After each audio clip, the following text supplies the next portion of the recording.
entered into what they called the lost decade in 1990.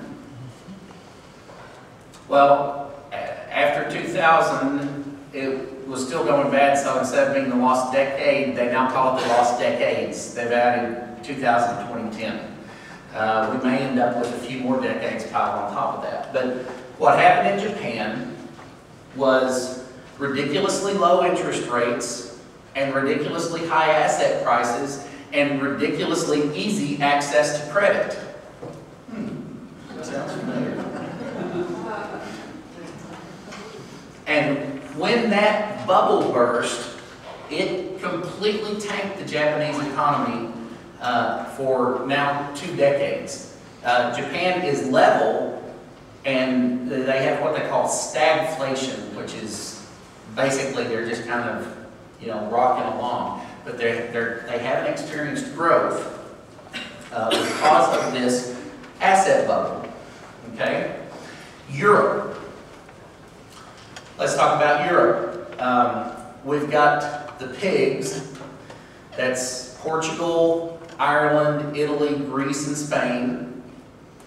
That all have huge debt problems. Their national budgets are so far upside down that they're on the brink of collapse. The Greeks have already been bailed out twice, and that's still no promise that they're going to get their situation taken care of. And as each European country in this set of problem countries has more problems, the problems just feed off of themselves. Now, France is having a real problem. You haven't heard a lot about that in the press, have you? But the French economy is actually in bad shape. The whole euro, this European Union that was crafted, is on the brink of just meltdown. Now, I promised myself that I wasn't going to get into that whole end times prophetic kind of thing, but just this week, in fact, Monday, Angela Merkel, who is the Prime Minister of Germany, and Nicolas Sarkozy, who is the President of France, have gotten together, and they have decided that in order to preserve the euro and the European Union, they are going to have to not only unify the monetary systems, but they need to unify their political systems. So they are looking to unify Europe under a common elected political system. Now that does sound like some Wrath of God type stuff to me. I'm not saying it is, but I'll tell you what, the thought of Germans and French wanting to be under a common political system is a scary thing.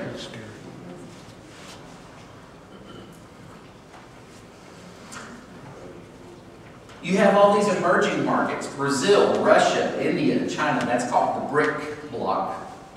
Brazil, Russia, India, and China. And these countries that have been depressed economically and growth-wise, they've heated up, they've opened up markets to capitalism, and they're blowing and going. The problem is that everything they make, they don't have money to buy, so they've got to sell it to one of the developed nations and export it to be able to have funds available. So there's a real problem developing in these heated up economies that they've got all this capacity, but they're not going to have a market to sell their goods. Case in point, just yesterday, Walmart put out a press release and a statement that their sales are down and the trend is even further down. And we know that most of everything that Walmart sells comes from Brazil, Russia, India, or China. So we're the #1 market for these exports, and Europe is #2. So we've got a real problem there. because of the interdependence on Western consumption. Now let's talk about the good old US of A. What's happening with us? Well, our economy, right now, we have 1 in 7 of the people in the United States are on food stamps. Did you just hear what I said? 1 in 7 of the people in the United States are on food stamps. 1 in 7 of all homes that are mortgaged are in pre or current foreclosure proceedings. 1 in 7. That's mind-boggling. You know, we hear, well, you know, we're still kind of rocking along, and yeah, things are bad. But friends, we have a huge explosion of poverty that's happening in our own backyard that we're ignoring and that's being swept under the rugs. Just because that poverty is kind of being taken care of by government assistance, once the money runs out, which it did about 30 years ago, we just keep pretending that we have it. But we can't keep taking care of that. There is an American underclass that is desperate right now, and if our government is not able to provide for them, it is going to create social chaos. I don't mean to sound too alarmist, but this... Are you sure that first number is right? That came from a U.S. Department of Agriculture February 2011 report. Yes, sir. Because the one that I heard 6 weeks ago was much worse than that. Well, I couldn't find anything more recent than February that I could prove up. That was the number that I could prove up. But I had also heard similarly that those numbers are getting worse. All right. Because a number that I did not put up here, well, I'm going to talk about unemployment.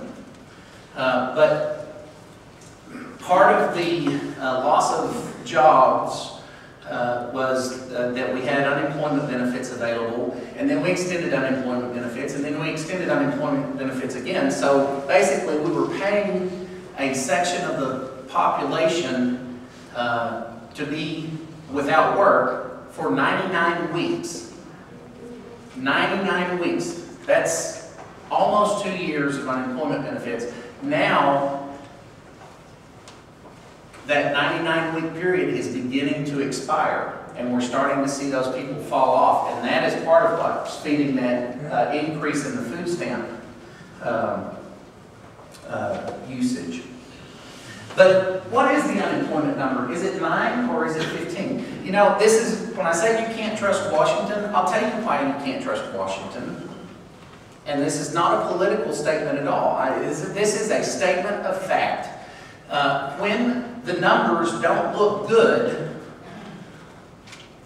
Washington decides to change the math on how they calculate the numbers. If we used the old formula for unemployment, unemployment would be over 15% right now. But we decided to change how we calculated unemployment a few years ago, so now it makes it look like 9%. But in reality, it's much higher than that. And that still doesn't count a lot of people who just gave up, and they're just not looking anymore. We're cooking the books on our national debt, too. How much debt do we really have? You know, we just went through this big debate about raising our debt ceiling, and they said we owed $14.3 trillion, and on Tuesday, August the 2nd or 3rd, second, you know, the world was going to end because the United States couldn't borrow any more money, and so we worked something out. We borrowed more money. But you know what? 14.3 trillion doesn't even really touch what our actual debt is. Let's go to the next slide. I had to put all the zeros in just because they're such mind-boggling numbers. This is what I call the divide by 311,982,000 slide. That's what the U.S. population estimate was in the spring of this year. So we're going to take these debt numbers and divide them by that, and it's going to blow your mind. Government debt includes not just that 14.3 trillion, but when you add in state and local debt, when you add in all of the future promises that we have made to ourselves through Medicare, Medicaid, federal retirement, military retirement, and all the other government promises, we actually have over $66 trillion of debt that we've committed to.